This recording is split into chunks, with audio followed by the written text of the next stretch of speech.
ছোট্ট একটা পাথর নিব, তো আমার সাথে আছে আমার ভাগ্নি, তো দুজনে মিলে আজকে পাথর খুঁজবো, দেখি পাই কিনা। কোন পাথর নিবা? ওই পাতা ছোট পাথর লাগবো? এইটুকু ছোট কতটুকু পাথর লাগবে? ছোট পাথর হলে হবে না? তাহলে পাবো, খুঁজে পাবো, দেখো পাও কিনা। তো দর্শক, দেখা যাক পাই কিনা। ছোট পাথর লাগবে যেন হাতের ভিতরে গুজে রাখা যায়।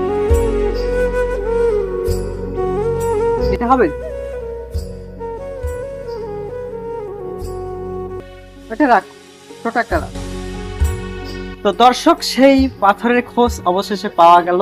তো আজকে এই যে পাথরটা দেখতেছেন, এই পাথর দিয়ে আজকে আমার ভাগ্নের সাথে আজকে পাথর গোজাগুজি খেলবো। তো সবাই ভালো থাকবেন, সুস্থ থাকবেন, আর এনপি মিডিয়া চ্যানেলটি অবশ্যই ফলো দিয়ে রাখবেন, যাতে নতুন নতুন ভিডিওগুলা সবার আগে আপনার কাছে পৌঁছে যায়।